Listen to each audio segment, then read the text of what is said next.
Guys চলে এসেছি আরও একটা নতুন কেকের ভিডিও নিয়ে। আজকের ভিডিওটাতে আমি যা দেখাবো একদম 2 কেজির একটা কিন্তু বিশাল বড় একটা রেড ভেলভেট কেক। আপনারা দেখছেন এই চ্যানেলের কেক রেসিপি। আমি শেফ তরুণ, আপনাদের সাথে আমি আজকে শেয়ার করব 2 কেজির sponge cake, red velvet sponge cake কী করে আমি তৈরি করলাম আর কী কী দিলাম, লেয়ারিংয়ে কী কী দিলাম এবং পারফেক্ট একটা লেয়ারিং পুরো বেকারি স্টাইলে দিলে কোন লেয়ারিংটা মানে কি লেয়ারিংয়ের মধ্যে কি এমন দিলে যে পারফেক্ট একটা টেস্ট আসবে রেড ভেলভেটের, সেটাই আজকে তোমাদের সাথে শেয়ার করব। তো পুরো ভিডিওটা দেখো, আর যারা আমার চ্যানেলে একদমই নতুন তারা সাবস্ক্রাইব করে দিবেন। তো এবার দেখুন এটা লেয়ারিং হয়ে গেছে, এটাকে এবার কিন্তু কাটিং হয়ে গেছে। এবার কিন্তু এটাকে লেয়ারিংয়ের পাড়া একটু এখানে স্পঞ্জটা ফুলে রয়েছে, সেটাকে আমি কেটে বাদ দিয়ে দিলাম। নাইলে কিন্তু কেকের যখন লেয়ারটা ভরবো কোথাও ক্রিম বেশি আবার কোথাও কম থাকবে, যার জন্য কিন্তু কেকের টেস্টটা একদম বাজে হয়ে যেতে পারে। যার জন্য আমি কিন্তু উপরে স্পঞ্জটা কেটে বাদ দিয়ে দিলাম। ওকে, তো এবার আমি এটাকে ভরবো লেয়ারিং। কিন্তু লেয়ারিং ভরার আগে এখানে আমি দিব একটু হালকা সুগার সিরাপ, খুব বেশি দিব না কারণ কাস্টমার একদমই মিষ্টি পছন্দ করে না খুব একটা বেশি, বলে দিয়েছে। আর রেড ভেলভেট কেক কিন্তু মিষ্টি হয় না, কারণ রেড ভেলভেটের মধ্যে যা হচ্ছে বাটার আর চিজ। আমি কিন্তু চিজ দিব না কারণ কাস্টমার চিজ নেবে না বলেছিল, তাই আমি কিন্তু ক্রিমের সঙ্গে শুধু বাটারই ইউজ করব। ঠিক আছে, আমুল বাটার মেল করে কিছুটা পরিমাণ মানে স্বাদ মতন দিয়ে দিতে হবে।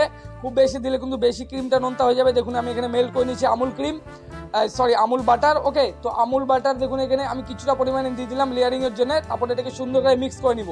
মিক্স করে নিয়ে কিন্তু আমি এটাকে লেয়ারে ভরে দিব, একদম সমানভাবে লেয়ারটা ভরবো। আর কেকের স্পঞ্জ, রেড ভেলভেটের স্পঞ্জ কিন্তু অনেকটা পাতলা হয়, যার জন্য কিন্তু আমি এটার ভেতরে কিছুটা কেকের স্পঞ্জ দিব কাটিং করে করে এটাকে হাইড করার জন্য। তো তোমরাও দেখো, যার এটা কিন্তু আমাদের ওজন বাড়ানোরও কাজে লাগবে। তো দেখো ক্রিমটা আমি এখানে নিয়ে নিব, এটার উপরে সুন্দর করে চারিদিকে কিন্তু সমান করে, কোথাও কম কোথাও বেশি কিন্তু আমি একদমই করবো না, ওরকমটা সমান করে কিন্তু চারদিকে লাগিয়ে দিব।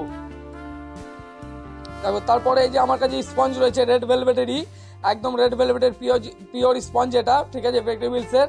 তো এটাকে দেখো সুন্দর করে কিন্তু পুরো কেকটাতে কাটিং করে আমি রেখেছিলাম মাপ মতন। এবার দেখো এটাকে সুন্দর করে মেকআপ করে দিতে হবে। ওকে, পুরোটা যেন কোথাও ফাঁকা না থাকে এটা কিন্তু ধ্যান রাখতে হবে। তো দেখুন এটা কিন্তু হয়ে গেছে। তারপরে আবার হালকা একটু সুগার সিরাপ দিলাম। সুগার সিরাপের মধ্যে কিছুই দিনই, আমি জাস্ট জল আর চিনি দিয়েছিলাম, আর কিছু দিনই। আর হালকা রেড ভেলভেট এসেন্স আপনারা চাইলে দিতে পারেন সুগার সিরাপের মধ্যে, এতে করে আপনাদের ফ্লেভারটা একটু ভালো আসবে আর কি। এবার দেখুন এটা কিন্তু আগেরটার মতন, এটা কিন্তু সুন্দর করে এটারও লেয়ারিং ভরে নিলাম। তারপরে এই উপরে স্পঞ্জটাকে চাপিয়ে দিতে হবে আস্তে করে, একদম না ভাঙে খেয়াল রাখতে হবে। এবার দেখুন সাইডে যে আমি যে লেয়ারিংটা যে ক্রিম দিয়ে করলাম উপরের, কিন্তু এই যে আইসিংটা করছি, আইসিংটা কিন্তু সেই ক্রিম দিয়ে না, আইসিংটা কিন্তু নর্মাল হুইপ ক্রিম দিয়ে করছি। এটার মধ্যে কোনো রকম বাটার বা কোনো রকম চিজ কিন্তু আমি একদমই অ্যাড করিনি। আর অ্যাড আপনারা চাইলে করতে পারেন, কিন্তু আমার মনে হয় যে কি ডাইরেক্ট এমনি ক্রিম দিয়ে করলে মনে হয় সুবিধা, কারণ ভেতরে তো লেয়ারিংয়ে তো রয়েছে, তাই না? ওপরে দিলে বেশি নোনতা হয়ে যেতে পারে, যার জন্য কিন্তু আমি ওপরে ডাইরেক্ট শুধু স্পঞ্জের ওপরে ক্রিমটা ইউজ করলাম। তো ফটাফট এটাকে দেখো আইসিংটা করে নিতে হবে। প্রথমে কিন্তু সাইড থেকে শুরু করলাম যেহেতু স্কোয়ার কেক, আর এই গরমের মধ্যে বেশি টাইম নিলে কিন্তু ক্রিম একদম মেল্ট হয়ে যাবে। তারপরে সাইডে হয়ে যাওয়ার পরে দেখো উপরটাও কিন্তু হালকা হালকা করে এরকমভাবে চারিদিকটা মিশে মিশে কিন্তু করতে হবে। এর মধ্যে কিন্তু আমি হালকা মিশিয়ে দিয়েছিলাম ইয়েলো কালার, আমি আপনাদেরকে বলে দিচ্ছি হালকা কিন্তু আমি ইয়েলো কালার এখানে দিয়েছিলাম গাইস এই হুইপ ক্রিমের মধ্যে। এটা কিন্তু পুরো হোয়াইট নেই, তোমরা দেখে বুঝতে পারছো কিনা ক্যামেরায় বুঝতে পারছি না আমি, কারণ কিন্তু আমি বলে দিলাম যে এখানে কিন্তু হালকা একদম lemon yellow. Okay, lemon yellow bakery wills company দিয়েছিলাম। তারপরে দেখুন এটাকে আমি চিরুনি মেরে দিচ্ছি সাইডে। চিরুনি কিন্তু না মারলে রেড ভেলভেটে একদমই বাজে লাগে, রেড ভেলভেটে কিন্তু চিরুনি মারতেই হবে। দেখুন তো এটা 3 দিকে হয়ে গেছে, এটা কিন্তু লাস্ট। এই সাইডটাকেও আমি কিন্তু আস্তে করে হালকা হাতে টেনে নিব, খুব বেশি চাপ দিলে কিন্তু ক্রিম উঠে যেতে পারে।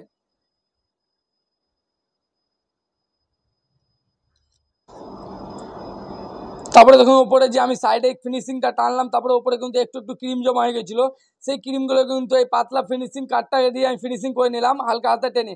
তারপরে দেখুন একটা ঢাকনা আপনাকে নিয়ে নিতে হবে আন্দাজ মতন ঢাকনা, বা আপনারা চাইলে পেপারও কেটে বসিয়ে দিতে পারেন মিডিলে। এই মিডিলটা কিন্তু আমি ফাঁকা রাখবো, যার জন্য আমি এখানে একটা ঢাকনা দিয়ে দিলাম। আর উপর থেকে আমি দিব হচ্ছে রেড ভেলভেট স্পঞ্জের গুঁড়ো, যেটাকে আমি মানে আপনার যেখানে কেক বেক করেন সেখানে কিন্তু কেউ কড়াই করেন, কেউ আবার ওভেনে করেন, সেখানে কিন্তু এটাকে শক্ত করে নিতে হবে। স্পঞ্জকে গুঁড়ো করে রেখে দিয়েছিলাম, এটা কিন্তু হিটে শক্ত হয়ে গেছে। তারপরে দেখুন এটা একটা বাড়িতে সাধারণত ছাঁকনি থাকেই, এরকম একটা বড় ছাঁকনিগুলো নিয়ে এটাকে কিন্তু সুন্দর করে পুরো কেকের চারিদিকটা কভার করতে হবে। খুব বেশি দিবেন না, নর্মাল যতটা প্রয়োজন ততটাই। দেখুন এটা কিন্তু হয়ে গেছে পারফেক্টলি। আর বোর্ডে যেগুলো নিচে জমা রয়েছে বোর্ডে, সেগুলো কিন্তু কাজে লাগাতে হবে। দেখুন এইভাবে একটা লম্বা নাইফ নিয়ে নেবেন, সেটা দিয়ে দেখুন এইভাবে করে আস্তে আস্তে এটাকে জাস্ট ঠেলে কেকের গায়ে লাগিয়ে দিতে হবে। বুঝতে পেরেছেন? রেড ভেলভেটের কিন্তু এটা একটা সেরা লুক, একদম দারুণ লাগবে দেখতে। আপনারা রাউন্ড কেকের ক্ষেত্রেও কিন্তু এটাই করবেন। দেখুন এটাকে কিন্তু চারদিক থেকে কিন্তু এটা লাগানো হয়ে গেছে। এবার বাকি যে এই স্পঞ্জের গুঁড়োগুলো, মানে রেড ভেলভেটের স্পঞ্জের ইয়েগুলো, ওগুলো কিন্তু আমি পর থেকে কিন্তু সাইড করে ফেলে দিতে হবে। দেখুন এটা কমপ্লিট। এবার উপরে ঢাকনাটা উঠিয়ে নিব। এবার দেখুন গাইস, দেখুন কত সুন্দর লাগছে, ভেতরে কিন্তু এক ফোঁটাও কিছু 19-20 হয়নি, একদম পারফেক্টলি রাউন্ড শেপ এটা চলে এসছে। তারপরে যে সাইডে বাকি স্পঞ্জগুলো, দেখুন এই কার্ডবোর্ডটা দিয়ে হালকা করে আমি টেনে টেনে কিন্তু সাইডে ফেলে দিচ্ছি। এই দেখুন এইভাবে হালকা একটু খালি মাথাটা এইভাবে করে টানলে হয়ে যাবে, একদমই ঝামেলার কাজ নেই এটা। ওকে, তারপরে দেখুন একটা স্টার নজেল, মিনি সাইজের স্টার নজেল, ঠিক আছে, 02, এটা নিয়ে কিন্তু আমি এখানে উপরে বর্ডারটা কমপ্লিট করছি। নর্মাল একটা বর্ডার দিচ্ছি, একদমই নর্মাল বর্ডার, বেশি কিন্তু হিজিগিজি করছি না এটা। আর উপরে আমি দেবো 3টা ফ্লাওয়ার, যেটা হবে একদম হোয়াইট। ওকে, দেখো এখানে কিন্তু এই যে প্রথম রোজ ফ্লাওয়ারটা এখানে দিয়ে দিলাম। আর তোমরা যারা যারা ফ্লাওয়ারের ভিডিও দেখোনি, আমার চ্যানেলে গিয়ে এখনো ফ্লাওয়ারের একটা ভিডিও দেওয়া রয়েছে, কোন নজেল দিয়ে কেমন কি ফ্লাওয়ার হতে পারে, সেই ভিডিওটা অবশ্যই গিয়ে দেখবেন। ভিডিওটা ভালো লাগলে একটা কমেন্ট করে দিবেন। জয় হিন্দ, বন্দে মাতরম। দেখা হবে আবার কোনো নতুন ভিডিওর সঙ্গে।